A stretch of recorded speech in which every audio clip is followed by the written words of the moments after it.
Bienvenidos. La capital de la República nos compete a todos. Viví allí 33 años. 4 de mis 6 hijos son quiteños. Me eduqué allí.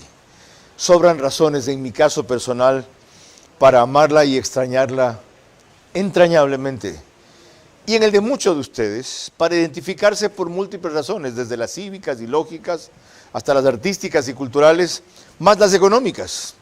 Porque el Ecuador entero está pagando la obra más grande que se ha hecho en el país hasta ahora y la más cara, el Metro de Quito, 2.300 millones de dólares y siguen contando, sin que sirva la ciudad como se planeó, con 400.000 viajes diarios, se haya entregado la obra con contrato de mantenimiento y 1.000 cosas más que soportan quienes se atreven todavía a usar ese moderno y necesario sistema de transporte. Bueno, por una serie de incumplimientos, desfases, mentiras e ineptitudes, el alcalde de Quito está en la picota. Pero él tiene una serie de 3.000 obras que presentan como récord cuando va a los medios de comunicación. Yo estoy dedicado, ¿no es cierto?, a las 24 horas del día a servirle a la ciudad capital para que tengamos esas 3.000 obras que yo le digo, donde el Atahualpa sería la 3.001 de las obras que queremos hacer para la capital de la República. Un metro que no ha parado de funcionar, que lleva 84 millones de viajes, 60 trolebuses, ayer ya están todos en vía y le está sirviendo a los quiteños, recuperación de vías que antes ni siquiera se topaban, nuevas vías como el Escalón 1 en el sur de Quito, el proyecto Rumiurco para el caso del sector del Condado. Es decir, estamos haciendo una gran cantidad de obras, tanto que a veces la ciudadanía se molesta porque nos ve con muchos frentes de trabajo. Vera a su manera. Llega gracias al auspicio de... Ya escucharon la pirotecnia verbal del alcalde Pavel Muñoz ante Milton Pérez en Teleamazonas. 84 millones de viajes lleva el metro. Uno creería que es un recorrido hasta el un extremo y otro recorrido hasta el otro extremo. No. Le llaman viajes a la vez que han transportado cada persona. Algunas de esas 4 veces por día.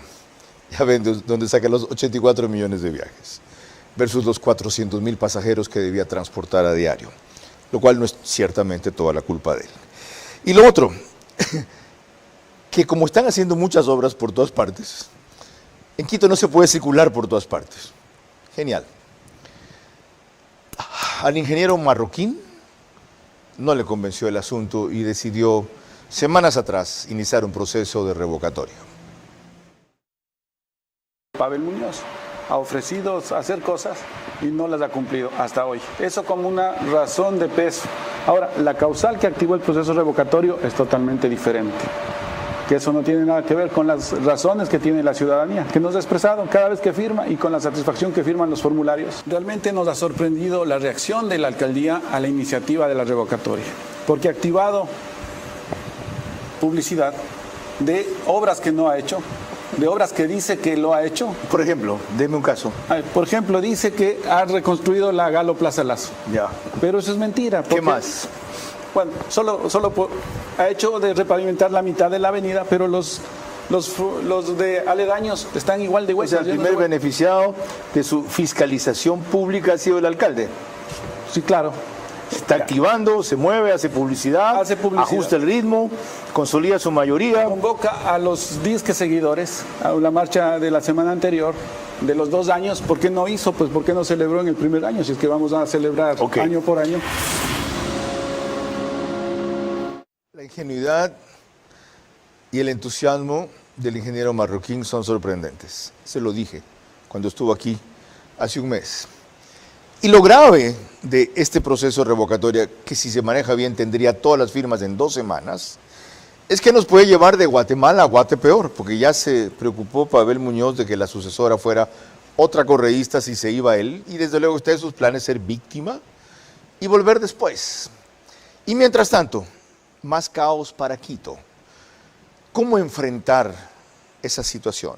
De eso vamos a hablar en las próximas 60 minutos con Michael Aulestia, quien es concejal crítico o de oposición en el municipio, y Verónica Costales, abogada y empresaria, también una de las más severas analistas del desastre del correísmo, no solo en Quito, sino en el país. Yo solamente te pediría eso, controlar las pasiones. Por lo demás, tú nunca te fuiste porque tu puesto como entrevistador, el mejor entrevistador de la televisión, quedó vacío y finalmente has regresado a tu cauce porque el brillo vuelve a su cauce. Este es Vera, a su manera. Un comunicador que desde 1975 ha sacudido la televisión con formatos y estilos polémicos, sin ocultar sus simpatías ni jactarse de objetividad, pues el periodismo de opinión siempre asume una posición. Bienvenidos a coincidir o discrepar con Vera, a su manera. Opinión con propósito. Democracia.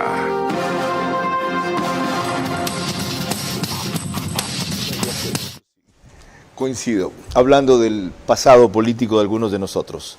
Verónica Costales me hacía acuerdo que fue mi compañera junto con Jorge Ortiz en un par de clases en la Facultad de Jurisprudencia de la Católica. Ella es mucho menor que yo y concluyó su carrera, es abogada, experta en gastronomía, entre múltiples otras actividades y masterados que tiene.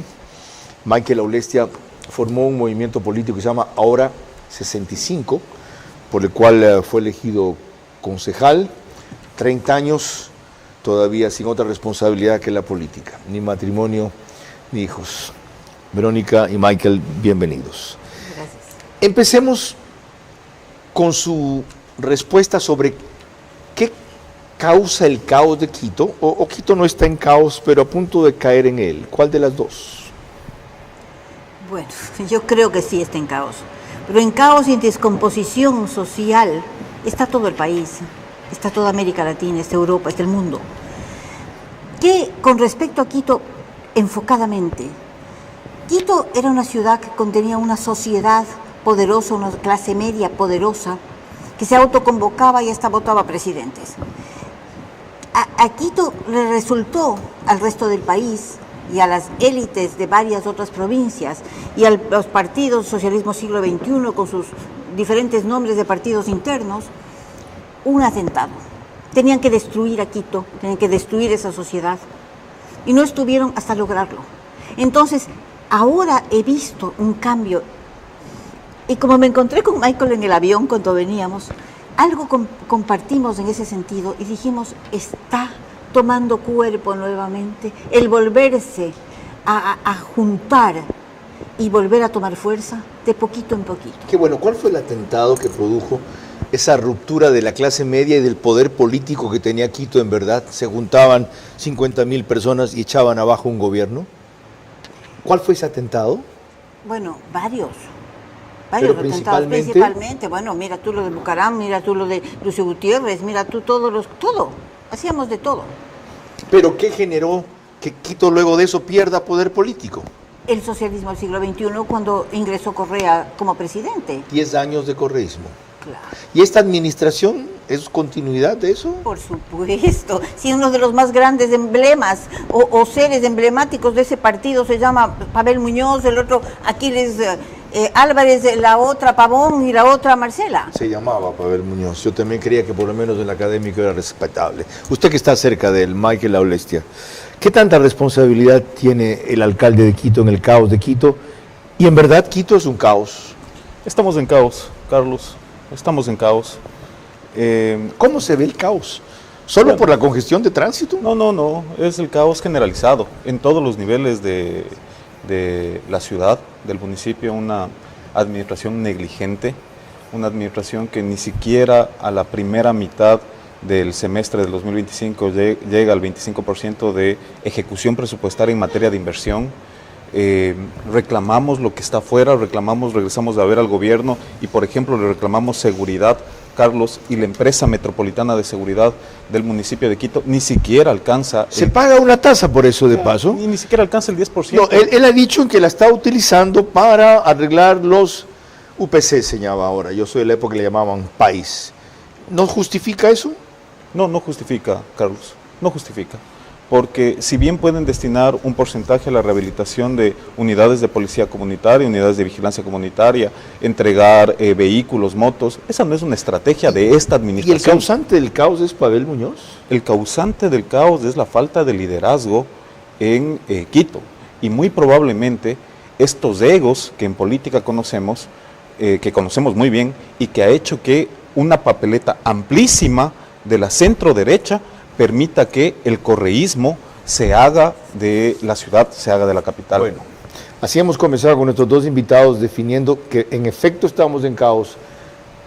¿Y qué nos llevó a eso? Antes de proseguir, quiero recordarles que nos pueden seguir por Facebook y YouTube de Ver a Su Manera.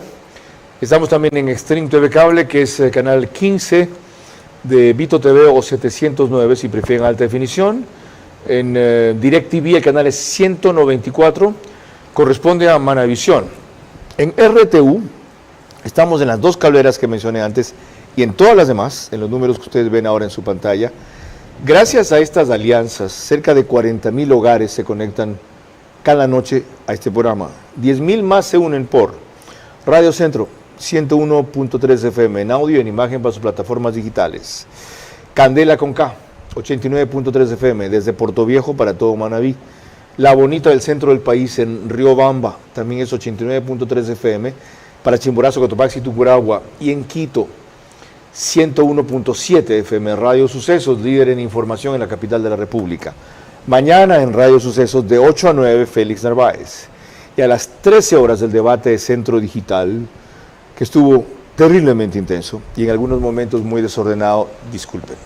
Se nos subieron los ánimos y hablábamos dos o tres al mismo tiempo. No se volverá a repetir. Aclarado eso, ha transcurrido ya medio año y fíjense lo que pasa en Quito según Stephanie Paz de Teleamazonas. Ha transcurrido ya medio año de este 2025 y la administración municipal, a decir de concejales metropolitanos, tiene serios problemas con la ejecución presupuestaria. En el último informe de la Secretaría de Planificación con corte al 31 de mayo, de los fondos que tienen las autoridades para hacer obras en Quito, apenas se ha devengado el 21%. Es alarmante porque cada centavo que no se ejecuta es una necesidad menos satisfecha. Recordemos que el año pasado el municipio del Distrito Metropolitano de Quito terminó con una ejecución presupuestaria de apenas del 74% en materia de inversión. Medio año deberíamos estar ya bordeando el 50%, ¿no? Eso es lo que dice la visión de una gestión eficiente, no dejar todo al último momento para gastar mal, ¿no?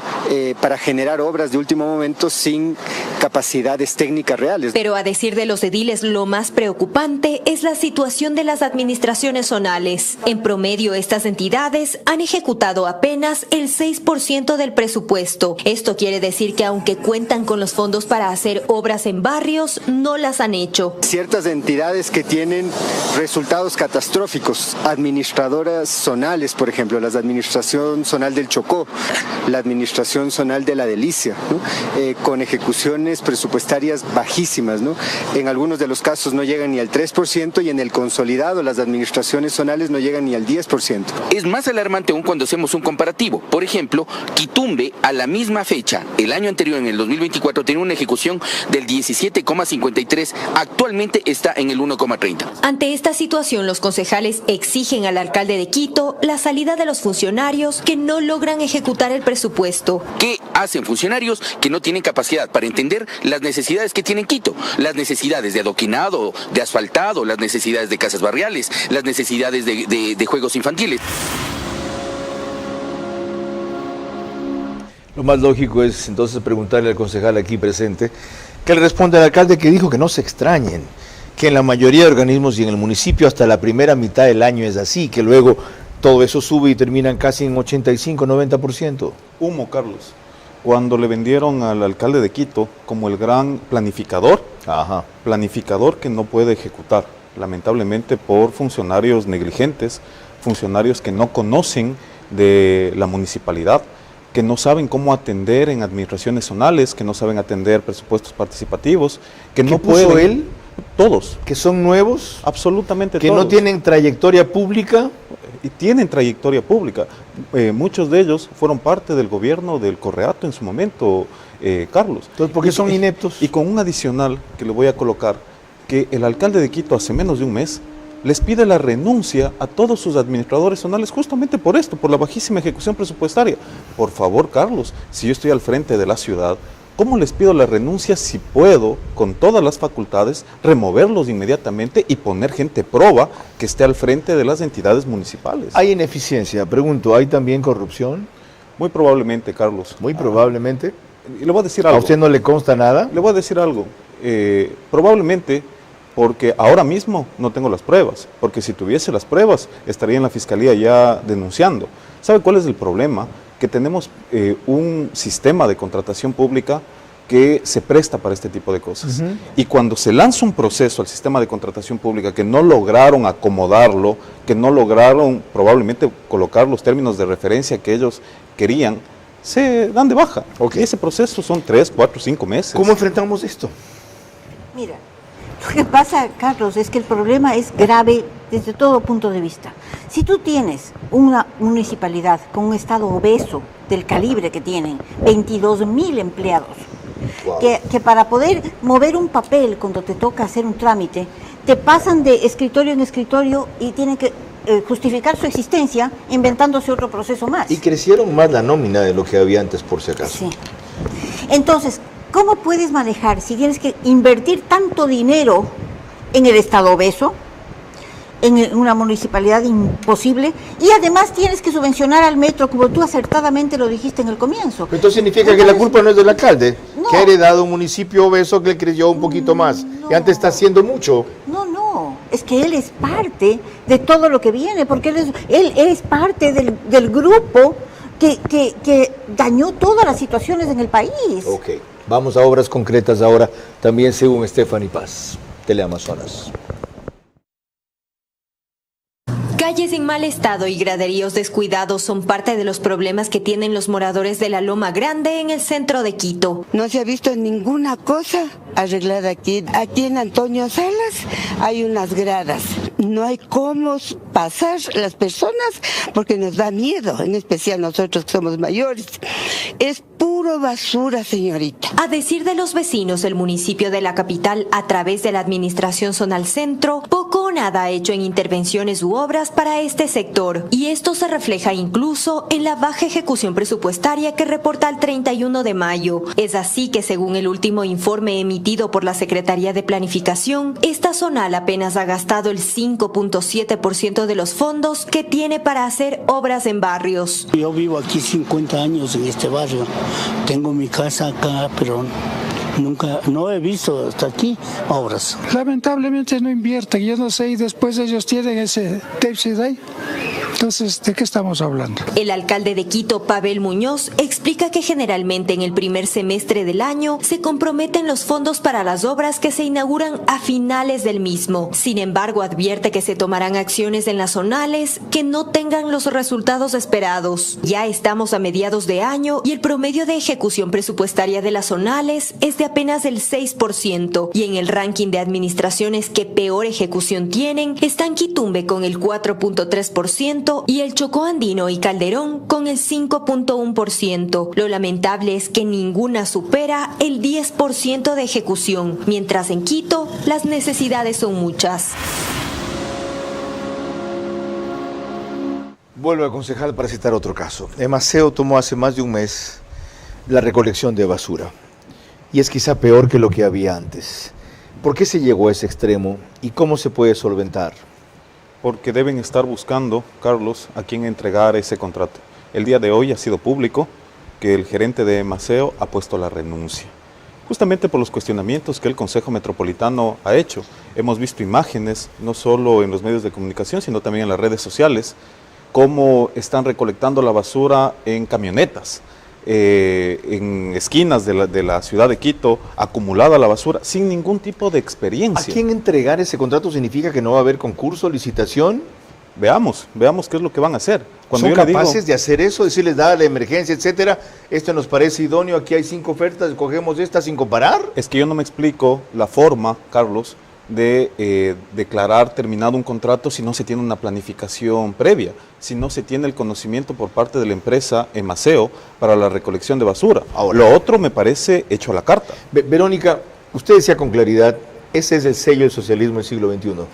Lo estamos viendo en todas partes, diría yo, con una excepción hasta ahora, y no hay que ser fanático en eso, más allá del estilo, que es Cuenca. No hablo de Azuay, Cuenca. No Guayas, por si acaso, no Pichincha, por si acaso, de lo que yo conozco.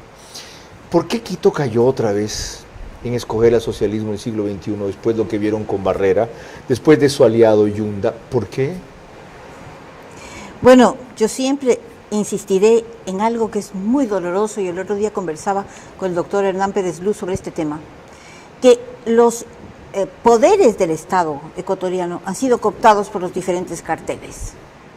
El poder judicial está clarísimo que ha sido cooptado cada uno de los poderes. ¿Cómo caminas con una cooptación de ese calibre? Entonces, ¿por qué cae? Cae porque simplemente, y me van a disculpar los que no creen en eso, pero si en la primera vuelta electoral nosotros pudimos ver que hubo mano negra en el conteo de votos y en las cosas, ¿por qué no puede haber sucedido o nos ha venido sucediendo en todas las alcaldías y en todas las candidaturas que hemos vivido? Pero en Quito, un agravante, los opositores de Pavel Muñoz se dividieron en 5, y esa fue la razón porque teniendo 25% salga alcalde. ¿No es esa la causa? Ustedes, los propios quisteños, los anticorreístas que viven allá, yo ya no vivo allá y soy anticorreísta, que no son capaces de obligar a que solo uno sostenga la bandera de alternativa. Porque ahí viene una cosa clarísima. Porque algo que dijo Martín Pazares en algún momento, y tú lo mencionaste en este programa, las élites se acostumbraron a vivir cómodamente con todas las autoridades que van llegando. Entonces, si no hay un liderazgo, no hay una intervención de dinero para poder sostener, no se puede caminar. Okay. Por favor, tenemos robos en las frecuencias de buses. 5 diarios que no salen a la luz, 5 diarios, entre la frecuencia que sale en la misma línea de bus, Cumbayá, 5 diarios. de Cumbayá a la Universidad Central, o desde la Río Coca hasta el Quinche. 5 diarios, me decía hoy en el avión para llegar a tu programa un dirigente de los transportistas. Ok, ahí pone otro factor, Verónica Costales, las élites. ¿Y saben que he visto a muchas de las élites caminando de la mano ahora con Pavel Muñoz? Exactamente. Me parece increíble, sobre todo de ciudadanos ejemplares en lo empresarial y en lo administrativo. ¿Por qué? Porque piensan que es mejor malo conocido que bueno conocer. Qué bueno por conocer. Cuando volvamos, lo último, como si fuera el problema más importante de Quito, que es, pero no de lo más importante, lo del Estadio Olímpico Atahualpa. Quito, entre soportar una administración correísta que fracasa o sacarla para que algo cambie. Falso dilema. Alcalde que no sirve debe motivar la unidad en torno a una alternativa que sirva. Y eso nadie construye hasta hoy. No, tampoco es la conversación fuera de cámaras aquí a veces es mucho más divertida, no productiva, que en cámara. Estábamos haciendo análisis políticos sobre las opciones que hoy justo la prensa comienza a hablar que pueden existir de relevos a Pavel Muñoz.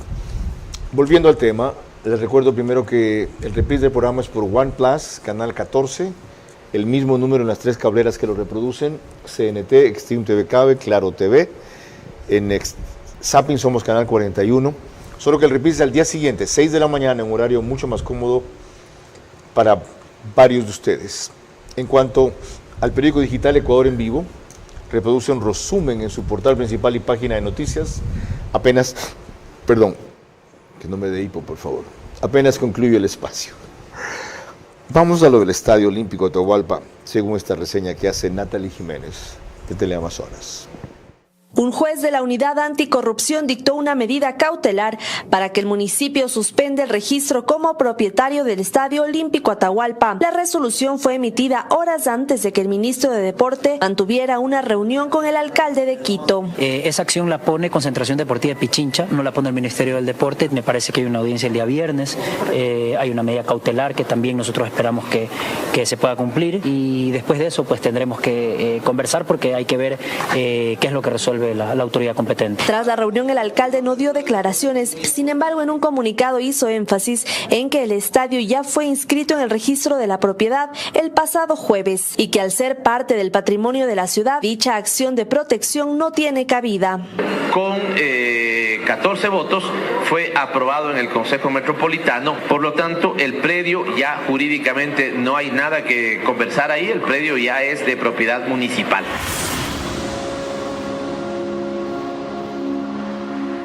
Este ignorante, en el sentido jurídico respecto al caso del Estadio Olímpico Atahualpa, este ignorante debe leer hoy día el editorial de el abogado Eduardo Carminiani en Expreso, que le explica cómo se puede revertir una donación, ¿ya? Antes de sostener afirmaciones como las que acaba de hacer allí.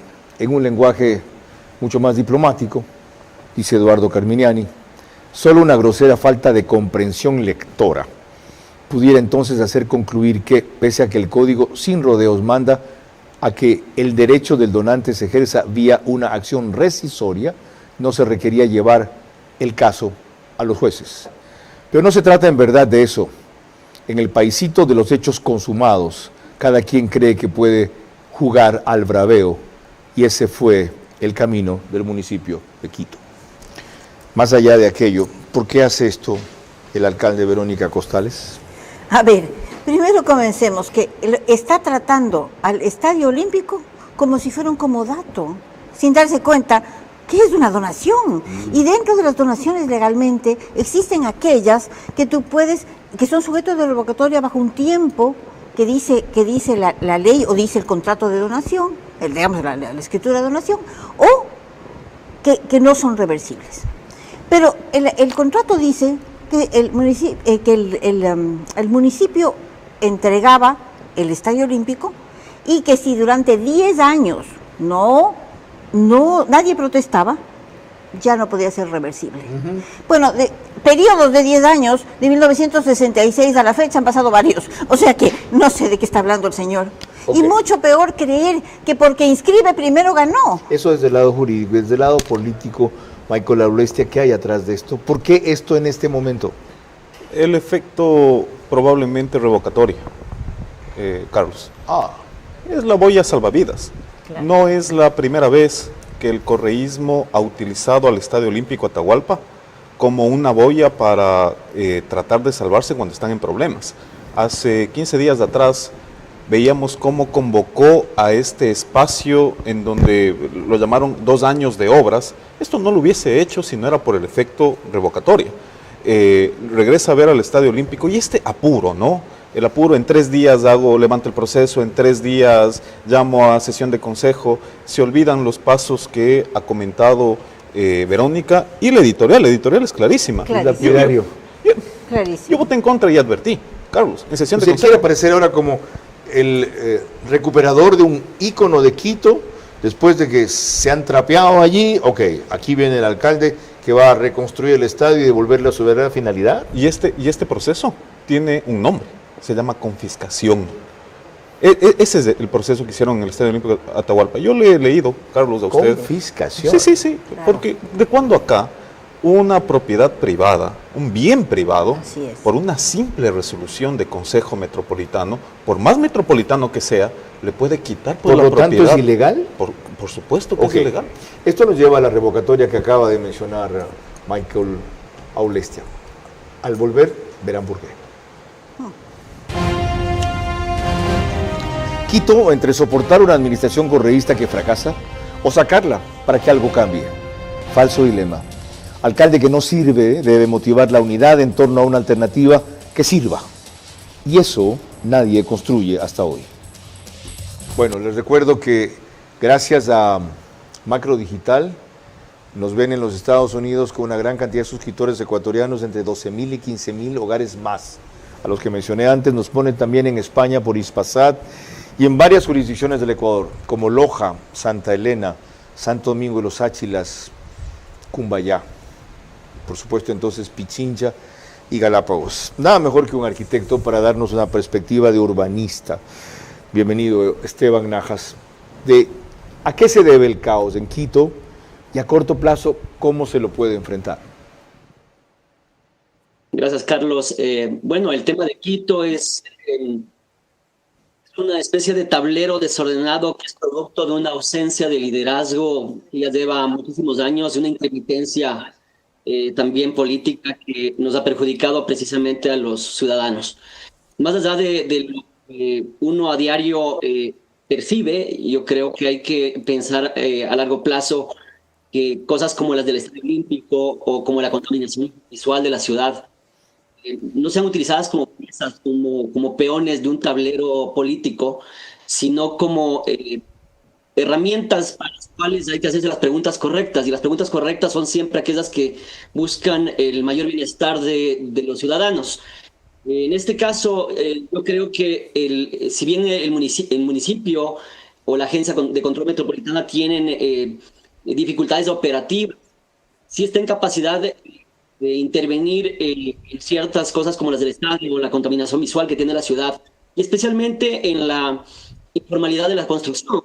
El 70% de las edificaciones de Quito son informales. Entonces es una combinación de una ausencia de liderazgo y de voluntad política, y además de una incapacidad operativa que puede eventualmente ser solventada y es que no se utilizan esas como herramientas políticas y se entiende el bienestar general y el rol del arquitecto, del urbanista, como una profesión humanista que puede ser un brazo técnico para las instituciones que no tienen la capacidad operativa, sobre todo, y una voluntad política. Entonces se podría sanear si se toma en cuenta que Quito, por ejemplo, tiene 14.000 arquitectos y 6.000 en universidades, es decir, en 9 campus de arquitectura.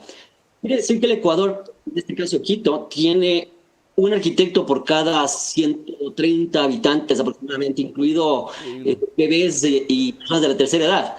Esto es la tercera parte de lo que sucede en el Reino Unido o en Italia. Nos da una idea de que existe una idea equivocada de que el mercado inmobiliario, que tiene que desarrollarse, densificarse, que tiene que también conectarse a una planificación ordenada, a un plan maestro. Y yo, como miembro del Colegio de Arquitectos, como parte del Tribunal de Honor y una nueva administración liderada por el arquitecto Diego Ordóñez, estamos buscando realmente una manera de visibilizar a este número gigantesco de profesionales que ya no tienen voz ni voto, ni siquiera en el Cabildo no tienen voz ni voto, siendo quienes podrían ser el brazo técnico para salvar todas estas decisiones que son trascendentales. Mil gracias, arquitecto. Mil gracias. Deberían ser, en verdad. Bueno, hemos empezado con usted. Que se activen a propósito del proceso que estamos viendo. De paso, Quito se perdió un extraordinario urbanista y arquitecto para alcalde, que no quiso ser porque vio que no había el respaldo de unidad necesario para ganar. Fernando Carrión. Ok, vamos al tema al que nos lleva esto inevitablemente. Según Brigitte Mancheno, la revocatoria del mandato de Pavel Muñoz. En medio de un proceso de revocatoria, críticas y cuestionamientos a su gestión, el alcalde de Quito, Pavel Muñoz, cumple 2 años en su cargo. Los temas cruciales por los que ha sido señalado son el estado de las vías, el metro de Quito, comercio informal y el plan de rutas y frecuencias. La ciudadanía, de hecho, menciona cuáles son los temas en los que el alcalde de la ciudad aún debe trabajar. La ciudad está sumida entre baches y delincuencia. Por ejemplo, lo que es las carreteras, que están un desastre. Se ha olvidado de los trabajadores autónomos, no hay capacitación. Mientras tanto, el tiempo corre y en apenas 2 años que le restan de gestión, los quiteños esperan obras, ordenanzas y proyectos en beneficio de la ciudad. Si las cosas están como hemos visto, ¿por qué no revocar al alcalde y apoyar la revocatoria que promueve Néstor Marroquín? Porque simplemente esta revocatoria requiere de varios esfuerzos ciudadanos y que compagine el pensamiento de todos estos sectores. Y yo veo, porque he estado auscultando, estoy temerosa de esta revocatoria, y no porque la gente no quiera firmar, porque la gente en Quito no quiere ese alcalde, sino porque no lo están apoyando ciertos grupos que se necesitaría que estén presentes en la gestión para que esto sea un triunfo verdadero. Es decir, Néstor Marroquín ha asumido esto como una aventura individual, aislada, cívica, pero que pueden llevar a cabo, como él dijo, 300 voluntarios sin remuneración ni nada, y ya van 80.000 firmas, y no va a decir cuántas más tienen para que no se alboroten el resto, y punto. Pero después va una consulta popular que requiere muchísimo dinero. Yo quiero saber quién va a liderar eso y con qué dinero.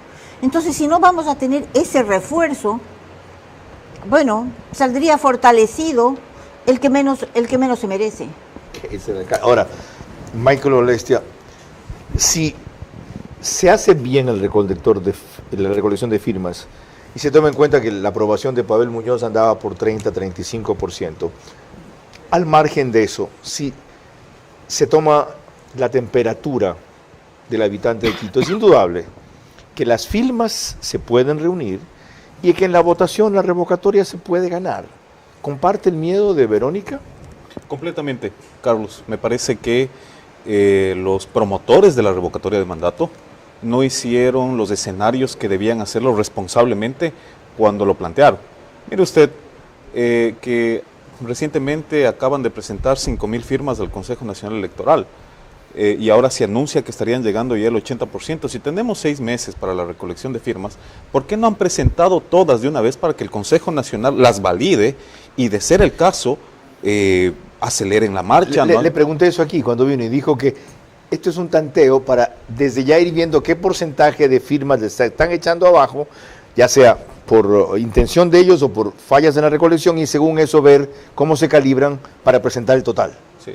Lo que sucede, Carlos, es que este tema tan importante para el país, que es un tema de la capital, estamos hablando del primer personero de la capital, no va por tanteos, sino que debían ser completamente responsables. Con esto, mire, el programa hemos hablado de todas las razones que se podían utilizar para una revocatoria de mandato del señor alcalde. Yo, como concejal de Quito, tengo prohibición de pronunciarme en la campaña de la revocatoria del mandato, y este es un proceso que, lamentablemente, por los tiempos que se lleva, por el abuso del derecho también, que se pueden interponer las acciones en el Tribunal Contencioso Electoral, que la ciudadanía sabe lo que se hace, probablemente nos lleve a abril del próximo año. Pero para la revocatoria no le daría un triunfo mayor a Pavel Muñoz. Ahora, ya embarcados en el barco, hagamos que navegue. Nos va a hacer más daño que por un tema de irresponsabilidad logística no se logren recolectar las firmas. Eso va a hacer más daño. Yo les advertí que seguiríamos en esta discusión porque en verdad es muy grave, no solo por lo que está en juego, el destino de Quito, sino por lo que a partir de eso se puede hacer, resucitar el correísmo en la capital de la República. Con más sobre la marca ciudad. Volvemos enseguida. Quito, entre soportar una administración correísta que fracasa o sacarla para que algo cambie. Falso dilema. Alcalde que no sirve debe motivar la unidad en torno a una alternativa que sirva. Y eso nadie construye hasta ahora. Emitimos desde los estudios del canal One Plus. ¿Qué digo? One Plus. Desde el canal 24/7, gracias. Emitimos desde los estudios del canal... Extraño a María Clara. Emitimos desde los estudios del canal 24/7, que reproduce el programa en las cableras que ustedes ven a través de los números que constan en pantalla.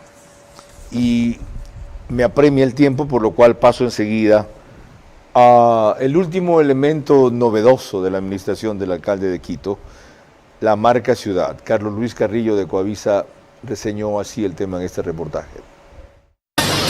La presentación de la marca ciudad se la realizó en explanada del Centro de Eventos del Parque Bicentenario. Aquí hubo música, teatro y drones que iluminaron el cielo con figuras coloridas de la ciudad. Pero fue el alcalde quien presentó la marca ciudad, la cual tiene como objetivo el posicionamiento de la capital no solo a nivel local, sino internacional. De la ciudad más linda del mundo, presentada ahora para que todo aquel que no conoce esta maravilla venga a la capital de la República. Esta es la marca ciudad de Quito, que ahora se muestra en el mundo y que ustedes la pueden ver.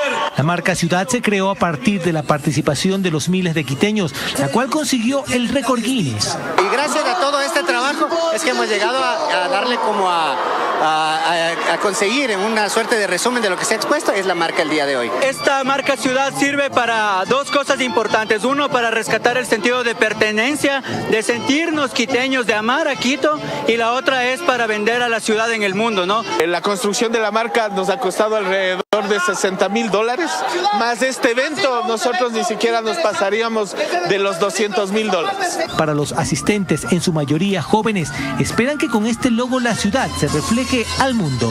Quito va a volver a ser lo que es antes y mucho más. Mientras que para otros, en cambio... ¿Qué tal la abuela que está muerta? Sí, bien, la verdad. Pero vine con el objetivo de ver a la raya. Lo cierto es que Quito cuenta con una nueva marca que busca poner a la Carita de Dios como destino turístico.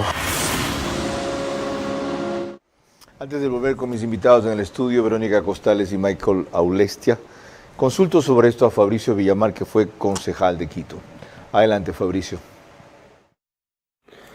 Estimado Carlos, un saludo cordial a ti, a tus contertulios y a todos quienes tienen la gentileza de ver tu programa. En efecto, en días anteriores, el alcalde de Quito ha presentado la marca ciudad. Más allá de lo que semióticamente se debe entender sobre lo que es la marca ciudad, que de alguna manera es evidentemente diferente de lo que es el escudo de la ciudad, de lo que es la bandera, es de alguna manera un identificador de la administración o de lo que quiere ser la ciudad. Lastimosamente, en estas condiciones, es decir, cuando el alcalde está enfrentando un proceso de revocatoria y se hace un lanzamiento de la marca ciudad con show, con artistas que a propósito terminan diciendo que el municipio no vale mayor cosa, por llamarlo de alguna manera, te dice que el intento de hacer una marca ciudad no es más que una parte de una estrategia de supervivencia cuando el cuello del alcalde está en vilo. ¿Cómo entender, Verónica Costales, de esta última maniobra? ¿De la misma manera en que lo plantea Fabricio Villamar o como una forma de reconstituir y reorientar su alcaldía? Contaba Michael Aulestia que le ha pedido la renuncia en vez de sacarlos a una cantidad de personal que él mismo nombró. ¿Por qué no creer en la buena voluntad del alcalde, además viéndose solo, necesitando la colaboración del gobierno con una ciudad que votó abrumadoramente por Daniel Noboa, él reconociendo el triunfo de Noboa en discrepancia con Correa, que dijo que no?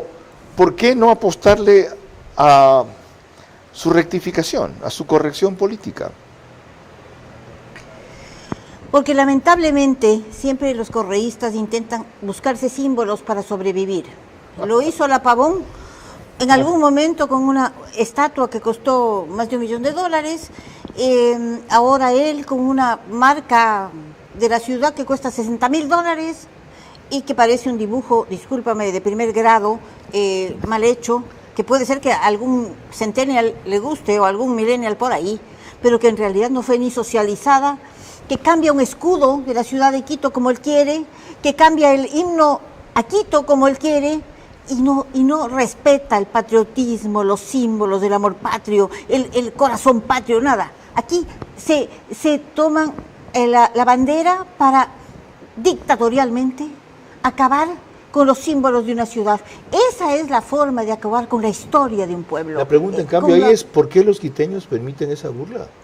¿Por qué se aguantan porque ustedes? Porque no desarticularon, Carlos. ¿Y por qué no se vuelven a articular? Estamos tomando cuerpo, eso es lo que te decía. Y compartíamos eso en la conversación que tuvimos con Michael. Estamos tomando cuerpo nuevamente. Ya hay grupos ciudadanos. Había una organización que se llama Salvemos Quito, que tuve el gusto pues de fundarla, y con los empresarios que trabajamos ahora, estamos en eso. Estamos rearticulando los Carlos con toda la fuerza del mundo, porque ya no aguantamos más. Michael Aulestia, ¿están ustedes también reagrupando en el municipio en donde siguen en minoría, a pesar de todas las barbaridades que usted ha relatado que soportan? Y de paso, ¿esto de dónde surgió? ¿Se consultó? ¿Supieron los concejales? ¿Hubo un concurso?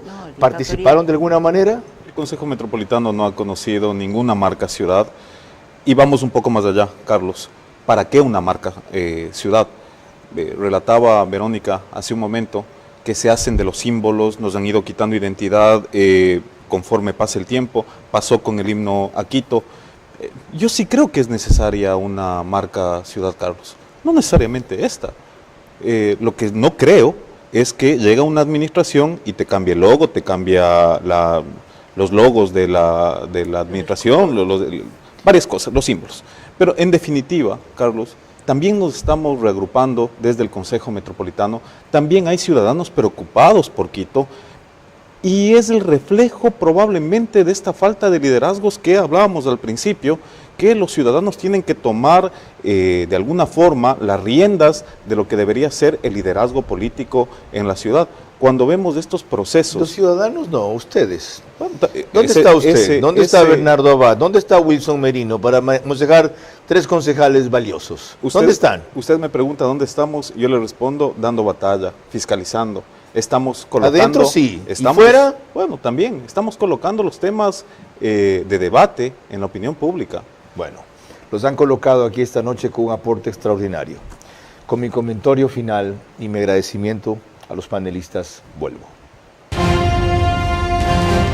Quito, entre soportar una administración correísta que fracasa o sacarlo para que algo cambie. Falso dilema. Alcalde que no sirve debe motivar la unidad en torno a una alternativa que sirva. Y eso nadie construye hasta hoy. Como una reflexión final de Verónica Costales, abogada, líder del movimiento Salvemos Quito, y de Michael Aulestia, concejal de Quito, concluimos. Verónica.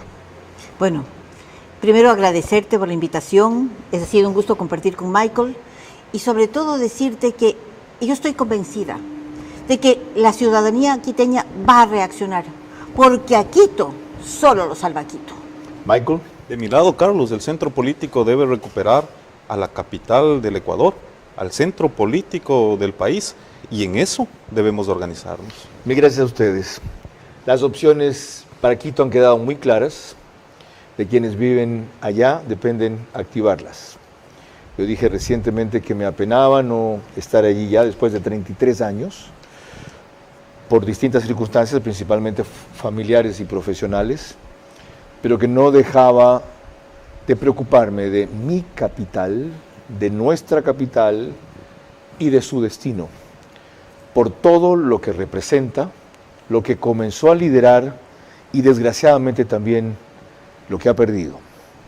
La responsabilidad principal de en qué termine la actual alcaldía, si con la revocatoria o no, si con la rectificación o no, si con la conclusión de su periodo igual, con toda la parafernalia que arman para justificar lo injustificable, depende principalmente de 2 actores o factores. Sus élites, que han preferido en la mayoría de casos contemporizar, déjalo que termine nomás al papel, y no dejan de tener cierta razón, porque el cambio anterior no sirvió de mucho, pero sobre todo sus políticos, sus líderes, que aspiran a hacer el relevo, siempre y cuando sean ellos los nominados. Ya vivimos antes un panorama de 5 opciones, todas divididas y confrontadas, que nos llevaron a Pavel Muñoz. No lo olviden, ustedes son los culpables y ustedes son los responsables. No repitan la historia, que la lección nos enseñe algo. El domingo estamos de vuelta con Sebastián Corral, ex secretario general de la administración del gobierno del presidente Lasso. Ya van a ver ustedes por qué y para qué. Buenas noches.